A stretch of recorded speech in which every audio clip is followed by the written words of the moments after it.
Genèse 18, verset 17.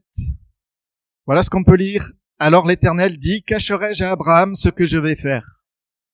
Abraham deviendra certainement une nation grande et puissante, et en lui seront bénies toutes les nations de la terre, car je l'ai choisi, afin qu'il ordonne à ses fils et à sa maison après lui de garder la voie de l'Éternel, en pratiquant la droiture et la justice, et qu'ainsi l'Éternel accomplisse en faveur d'Abraham les promesses qu'il lui a faites. Et l'Éternel dit, le cri contre Sodome et Gomorrhe s'est accru, et leur péché est énorme. C'est pourquoi je vais descendre, et je verrai s'ils ont agi entièrement selon le bruit venu jusqu'à moi. Et si cela n'est pas, je le saurai. Les hommes s'éloignèrent et allèrent vers Sodome. En réalité, c'est des anges, hein. Mais Abraham se tint encore en présence de l'Éternel. Et je voudrais m'arrêter là dans la lecture. On sait que, en restant dans la présence de l'Éternel, ce que Abraham va faire, il va intercéder. S'il y a 50 justes, s'il y en a 40, il fait pas de la promotion de quoi que ce soit, mais il démontre à un Dieu qui est puissant et qui malgré tout se laisse approcher. Il démontre ce cœur d'intercesseur que l'Éternel attend dans sa présence. Et c'est cette expression que je voudrais souligner. Abraham se tint encore en présence de l'Éternel. On va dans le psaume 105 maintenant. On va faire pas mal de lectures dans les psaumes. Et le psaume 105, verset 1er, nous dit ceci. Louez l'Éternel, invoquez son nom. Faites connaître parmi les peuples ses hauts faits. Chantez, chantez en son honneur, parlez de toutes ses merveilles. Glorifiez-vous de son saint nom. Que le cœur de ceux qui cherchent l'Éternel se réjouisse. Ayez recours à l'Éternel et à son appui. Cherchez continuellement sa face. Amen. La même pensée qui est là. Il y en a un qui se tient encore dans la présence de l'Éternel. Et puis il y a cette invitation. Alors je crois qu'on a déjà coché pas mal de cases. Louer l'Éternel, invoquer son nom. On a chanté en son honneur, je crois, ce matin. Mais est-ce que nous sommes de ceux qui cherchent continuellement sa face? On peut chercher la face de Dieu maintenant, pendant le culte. Et tant mieux, c'est fait pour. Mais chercher continuellement sa face, ça nous parle de cet état d'esprit où je décide de me tenir encore dans la présence de l'Éternel. Et troisième lecture pour l'introduction, c'est le psaume 100, verset 2. Il est dit ceci, « Servez l'Éternel avec joie, venez avec allégresse en sa présence. » Saviez-vous qu'une des façons que nous pouvons servir l'Éternel et qui concerne tous les chrétiens, c'est de venir dans sa présence et d'y venir avec allégresse. Alors attention, avec allégresse, ça ne veut pas dire forcément un gros sourire, la banane comme on dit, parce qu'il y a des moments difficiles.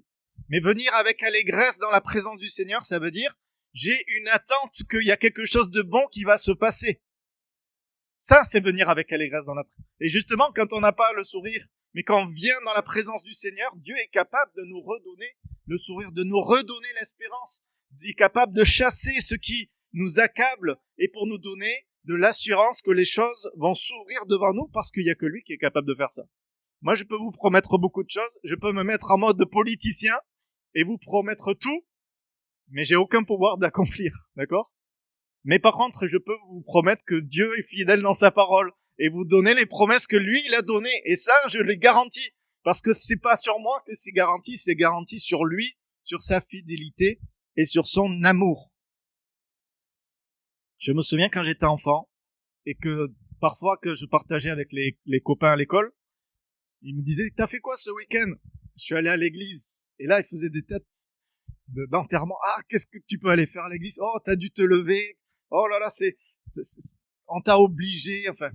Non, je disais, mais non, moi je suis content d'aller à l'église. Là, j'ai des copains, on parle du Seigneur, on fait des dessins, on fait des découpages qui concernent l'histoire qu'on a appris. Moi, je me régale d'aller à l'église. C'est un plaisir. Et c'est ça, venir avec allégresse. On peut déjà le commencer à le vivre quand on est enfant. Mais est-ce qu'on doit dire non, ça concerne que les enfants? Ou est-ce que devant le Seigneur, quel que soit notre âge, on est de toute façon ses enfants? Et on doit avoir cet amour de la présence de Dieu. Alors vous allez me dire, la présence de Dieu, je l'ai à la maison. Et vous avez raison. Mais est-ce que Dieu n'a pas promis qu'il serait présent aussi quand il y avait le rassemblement des saints? Et d'une manière particulière, de telle sorte que Jésus a même insisté en disant, même s'il n'y en a que 2 ou 3, ça change. Il y a quelque chose de plus, parce que je serai présent au milieu d'eux par mon esprit. Il est en nous quand on est tout seul. Il est déjà en nous. Mais quand on est ensemble, il y a quelque chose de supplémentaire. Ce qui fait que on peut chanter ce chant. Moi, je suis dans la joie quand on me dit allons à la maison de l'Éternel. Hein, on chante plus beaucoup celui-là. Mais c'est les psaumes, hein, de toute façon. Je suis dans la joie parce qu'on me dit que je vais à la maison de l'Éternel. Parce que, oui, il y a les frères et sœurs, mais dans la communion des frères et sœurs, dans le fait que chacun va invoquer le nom du Seigneur, il y a la présence du Seigneur qui est là. Même si je ne vois rien, même si je ne ressens rien, le Seigneur est là. Et il y a quelque chose qui va se passer si je viens avec allégresse dans sa présence. Vous savez que dans la parole de Dieu, il n'y a pas le mot présence, en fait, c'est le mot face. Je cherche continuellement sa face, en fait. D'accord?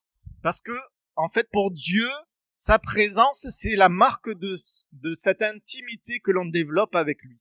On apprend à le connaître. C'est comme si on a un tête-à-tête avec le Seigneur quand on est dans sa présence.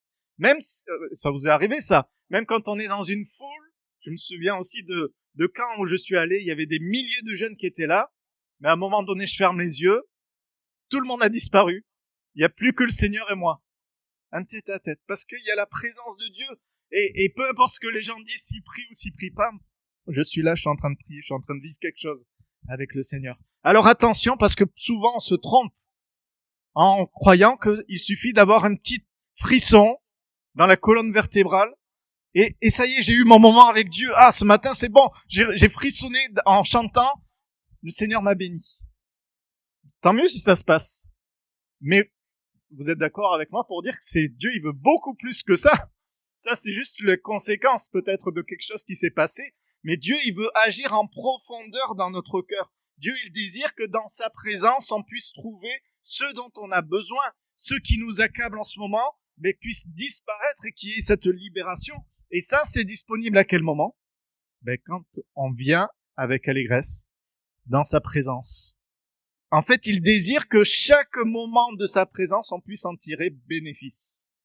Et la question, c'est qu'est-ce qu'on peut trouver, ce qu'on va voir avec les psaumes, hein, qu'est-ce qu'on peut trouver dans la présence de Dieu? De manière assurée, ce sont des promesses.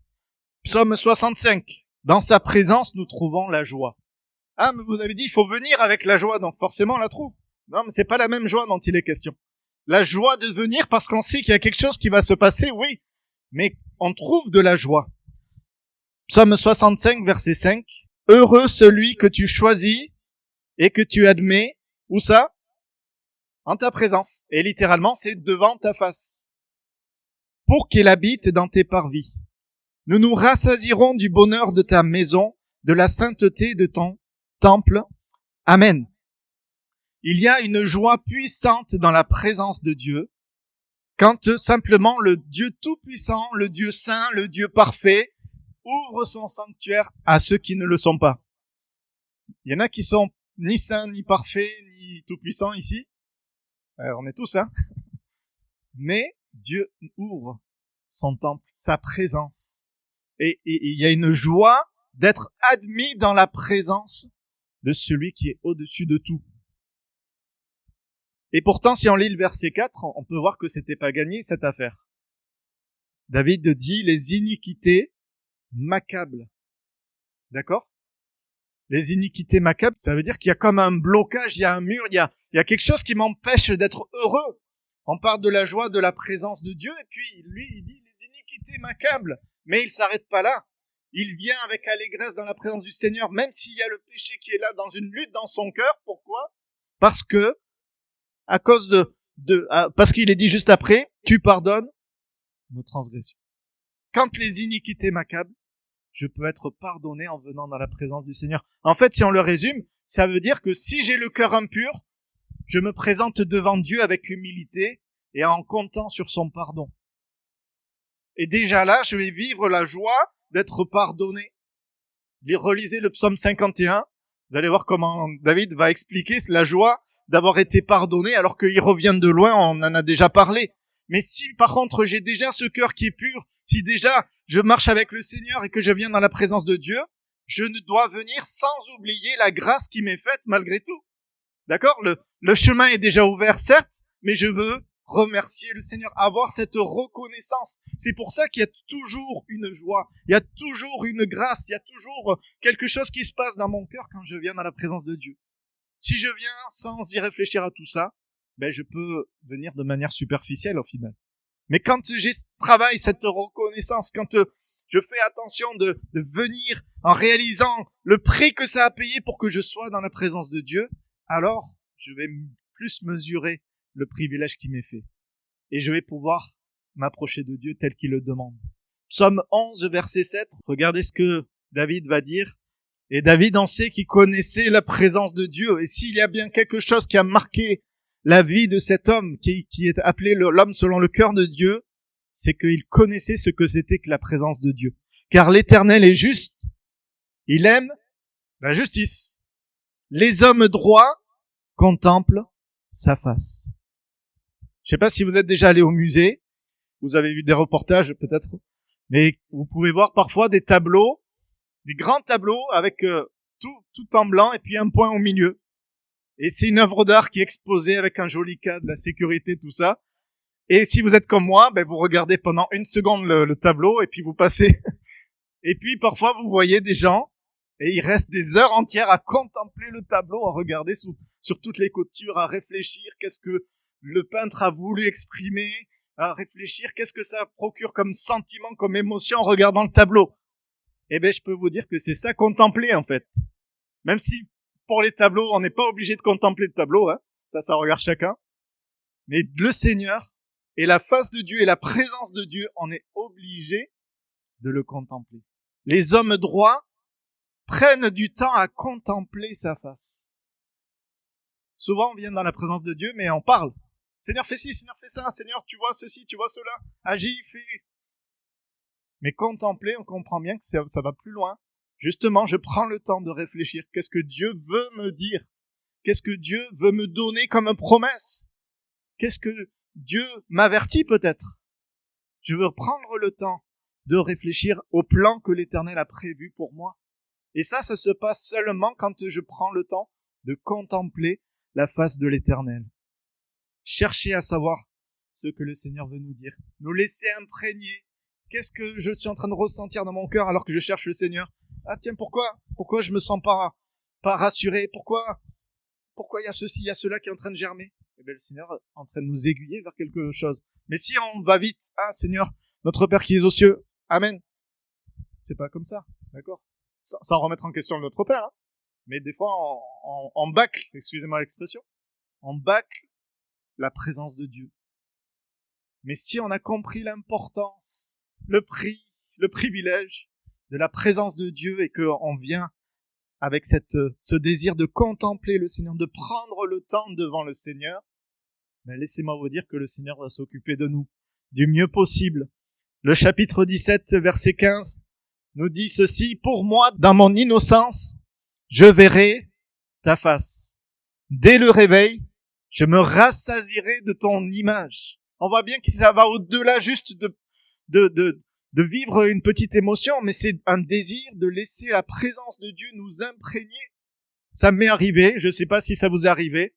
Alors que j'étais un ado, j'avais pas une foi extraordinaire, je vivais pas des heures de prière, mais j'avais une foi quand même.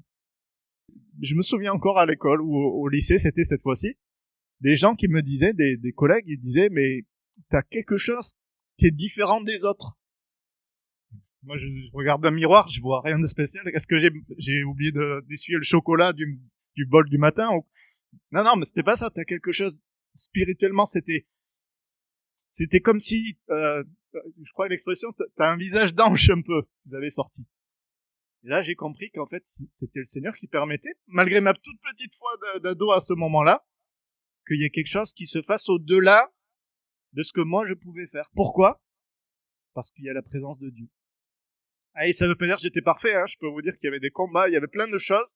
Mais Dieu, quand on laisse sa présence nous imprégner, ça se reflète. Souvenez-vous de Moïse, quand il était sur la montagne, qu'il est redescendu, son visage, sa face, parce qu'il était dans la présence de Dieu, la face à face avec Dieu, son visage a commencé à briller. D'accord? Alors vous attendez pas, n'éteignez pas toutes les lumières à la maison, à faire des économies dans votre maison avec votre visage, hein, c'est pas ça l'histoire. C'est spirituel, mais que la lumière du Seigneur puisse briller, que la présence de Dieu puisse se diffuser autour de nous, alors que nous prenons le temps. Parfois, on veut briller sans avoir rechargé la batterie. La batterie se recharge devant le Seigneur en contemplant sa face à lui. La joie d'être admis dans sa présence, la joie aussi d'être conduit sur le bon chemin. Dans le psaume 16 et le verset 11, regardez, je cite que des morceaux, mais vous connaissez ces textes. Tu me feras connaître le sentier de la vie. Il y a d'abondantes joies devant ta face, des délices éternelles à ta droite. Amen. Il y a des délices éternelles à la droite du Seigneur, il y a d'abondantes joies. C'est pas des frissons, d'accord, dont on parle. Ah, j'ai ressenti un frisson, ça y est, le Seigneur m'a visité. Ça sert à rien. Mais il y a d'abondantes joies devant ta face, parce que c'est là où je vais pouvoir trouver une direction par rapport à la situation que je suis en train de vivre. Combien de fois l'apôtre Paul et les apôtres dans les Actes se sont arrêtés par rapport à des situations, par rapport à des problèmes. C'était impossible d'avancer. Pierre était en prison.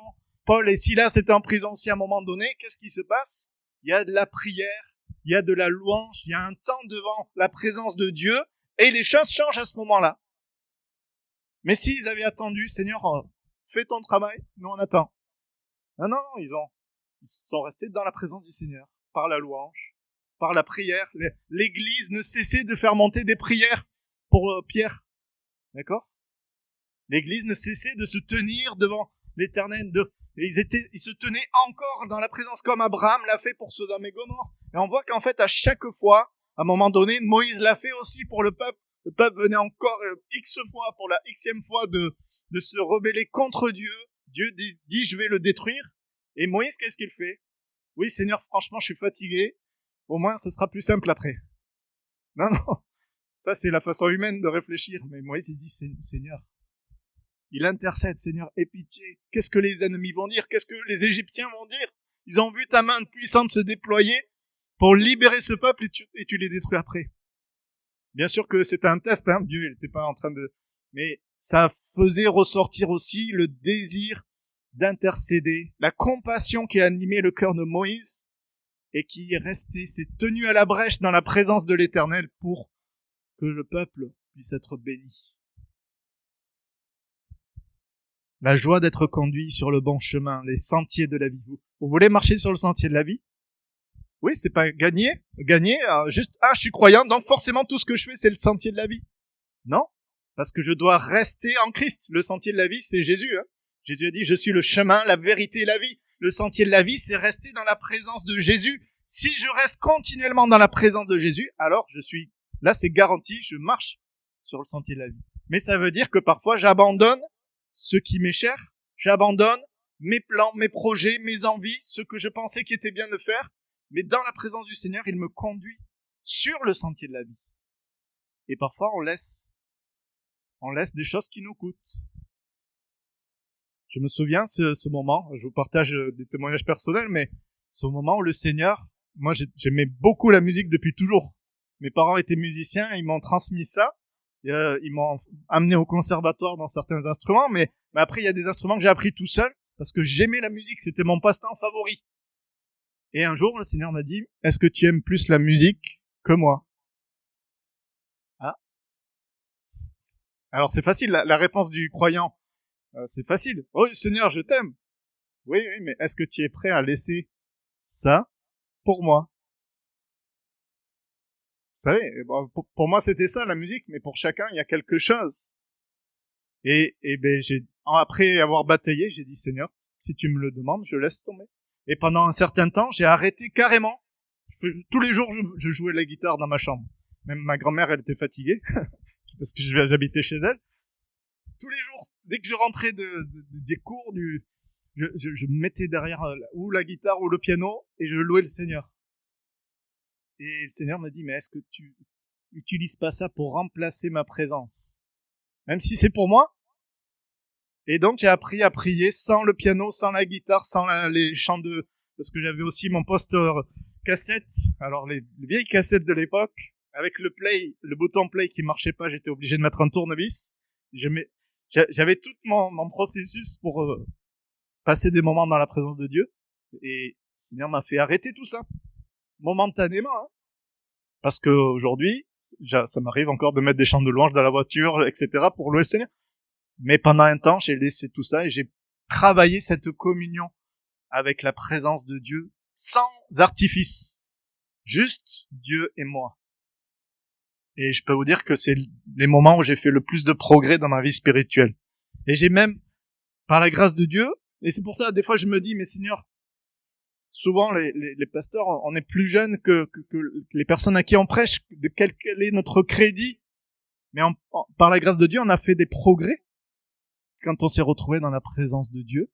Ça veut pas dire qu'on est meilleur que les autres, hein, loin de là, mais le Seigneur nous qualifie quand on est éprouvé dans sa présence et qu'on prend du temps à contempler sa face et qu'on reçoit ces révélations qui permettent ensuite de bénir le peuple de Dieu. La joie d'être conduit sur le bon chemin. Venons dans sa présence et laissons le Saint-Esprit nous remplir de sa joie. Si on va au psaume 31, dans sa présence nous trouvons la joie, mais nous trouvons aussi le secours dont nous avons besoin.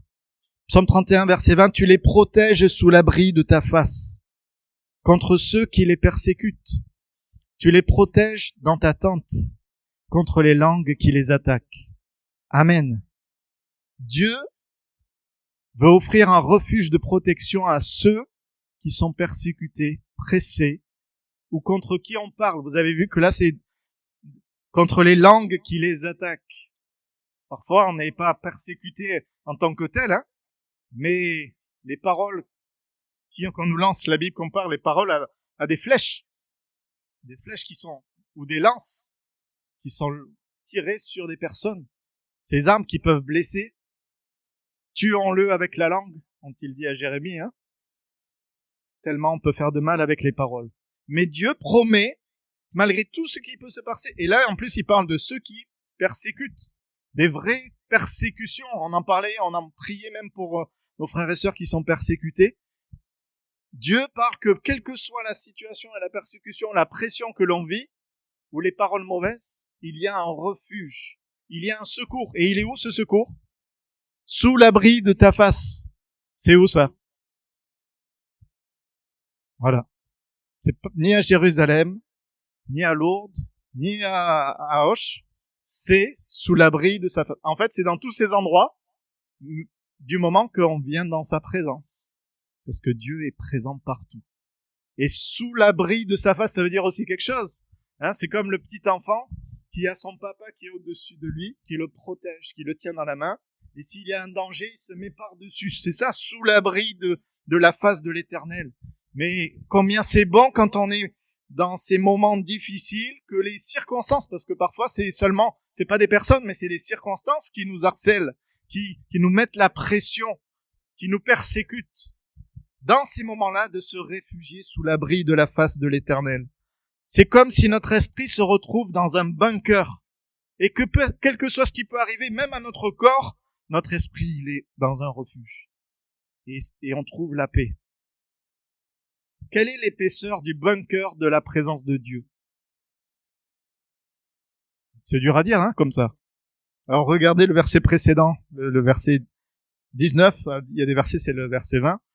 Ô combien est grande ta bonté, que tu tiens en réserve pour ceux qui te craignent, que tu témoignes à ceux qui cherchent en toi leur refuge à la vue des fils de l'homme. Tu les protèges sous l'abri de ta face. Donc, la grandeur, l'épaisseur du bunker de la présence de Dieu, de ce refuge incroyable que on peut avoir pour notre esprit, c'est quoi? Ça dépend de la bonté de l'Éternel. Quelle est la taille de la bonté de l'Éternel alors? Ben là, c'est facile, la Bible elle est claire. L'infinie grandeur de la bonté de l'Éternel. En fait, elle est infinie. Ça veut dire que la protection, moi j'imagine ça comme ça, l'épaisseur du bunker, c'est quelque chose d'infini. Il n'y a rien qui peut traverser. Quand on se retrouve dans la présence de Dieu, à l'abri de sa face, il n'y a rien qui peut pénétrer. Même les traits enflammés du malin ne peuvent pas aller plus loin quand on est dans la présence de Dieu. Encore faut-il venir au cœur de la présence de Dieu. Mais quand on y est, Jésus a dit, hein, nul ne pourra vous ravir de ma main. Nul. Personne. Rien. Et quand on se retrouve dans ces moments-là, c'est tellement bon de savoir qu'on est en sécurité. Quel repos de l'âme. Et c'est pour ça qu'on a des témoignages. J'ai sous les yeux, j'ai pris le témoignage de personnes qui ont traduit la Bible, qui sont en train de traduire la Bible en Iran, parce que ils ont vécu eux-mêmes une expérience avec Dieu profonde. Une dame qui dit qu'elle pensait changer de religion, et en lisant la Bible, elle s'est aperçue que c'est ce qu'on est en train de partager. C'est pas une religion qu'elle est en train d'avoir, mais c'est une relation directe avec le Seigneur. Et tellement elle était bénie, cette dame, qu'elle s'est mise à traduire la Bible, alors qu'elle risque d'aller en prison juste pour ça. Aujourd'hui, si vous voulez faire une version en français supplémentaire, vous avez le droit de le faire chez vous, personne ne viendra vous embêter. Là-bas, s'ils le font, ils se retrouvent en prison, ils mettent en danger leur famille, ils perdent leur emploi. Et cette dame, vous savez qu'est-ce qu'elle dit? Je suis tellement honorée de pouvoir faire ce travail. Le travail qu'elle fait pour Dieu, ça la met en danger, et elle dit, je suis honorée, je suis dans la joie, je suis dans la paix. Comment c'est possible? Mais parce qu'elle est dans le bunker, parce qu'elle est dans la présence de Dieu. Et il y en a une qui dit, justement, je crois que c'est la dame qui s'appelle Stella, elle raconte que grâce à son travail, ça a touché sa belle-sœur qui s'est convertie au Seigneur. C'est pas beau ça quand même? Elle met sa foi en action, elle brave les dangers, parce que aller être chrétien en Iran, et venez me raconter la différence avec ici. Je peux vous dire, l'Iran c'est le 8e pays dans l'index de persécution. Le 8e. Et quand on connaît la gravité des premiers, on peut se dire que 8e c'est pas mal.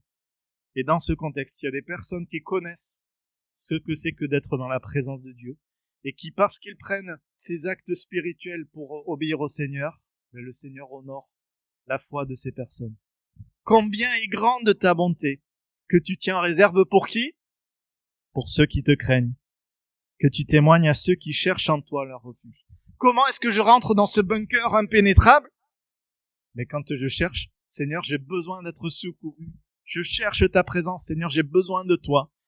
Quand un malheureux crie, l'Éternel entend. C'est comme ça qu'on pénètre. Si je dis, bon, je vais me débrouiller, Seigneur, et si jamais j'y arrive pas vraiment, je viendrai te voir. Ça marche pas. Le bunker, il est pour ceux qui cherchent en l'Éternel leur refuge. Ceux qui cherchent en lui leur secours.